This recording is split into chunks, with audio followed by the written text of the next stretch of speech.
Earlier this month, EMJ Capital's Eric Jackson told me he sees the stock as a stealth play in AI. Joins me now to share how he's playing that name. Welcome back. It's good to see you. Hey, Scott. Good to see you. Was it really stealth? I thought the stock was doing pretty well because it was caught in this AI halo effect, and now we're seeing what happens maybe when your outlook is disappointing. Well, it wasn't one of the immediate names that I think people were defaulting to as an AI play, like Supermicro was, that had obviously a great run earlier in the year. So it was flying a little bit more under the radar. In the last 2 weeks, it came out of stealth mode, and it's been doing crazy. So even on this tremendous pullback today, we're only trading back to levels where the stock was back on May 14th rather. So we've round tripped the last 2 weeks. And I think when there's a level setting now of what they've delivered and where the stock is going, I still like it because this thing is cheap relative to a lot of other AI names. It trades at 10x forward EV to EBITDA. Compare that to a Supermicro at 16x forward EV to EBITDA, or Vertiv at like something like 26x. This thing is still a steal, in my opinion. And are those the right comps? Are those the right comps to put it up against rather than some of the other larger names? Well, for their AI server business, I mean, I think those are the right comps. Obviously, a big part of the Dell story also has been the PCs. But and that was sort of like an anvil around their necks for the last couple of years. But earlier this week we saw HP jumping off the mat because there was signs of life in the PCs there.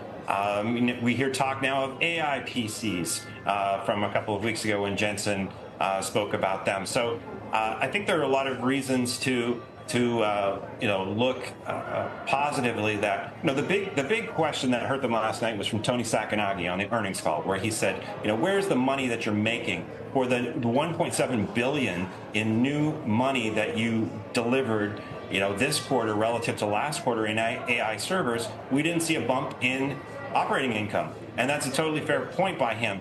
But they will be making money. There are rumors that they want a big deal with Tesla and Elon, where they probably had to take a price cut. They are going to sell professional services against all these AI servers that they're shipping.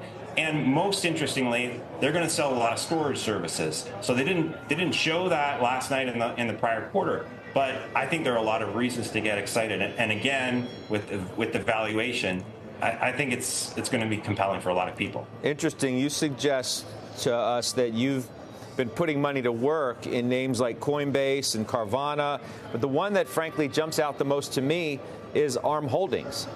The reason being that we've had some calls on this program this week, yesterday, if not the day before, that space is so stretched and it's susceptible for as much as a potential 20% downdraft. Well, obviously there are haves and have-nots in chip land, and NVIDIA is the poster child of what happens when things go right and when gross margins are high.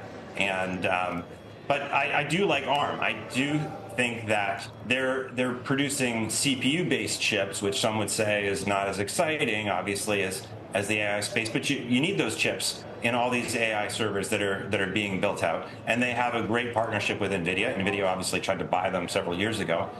They're also rumored to be the chip that's going to be powering the latest iPhone that's coming later this year. We'll find out about that.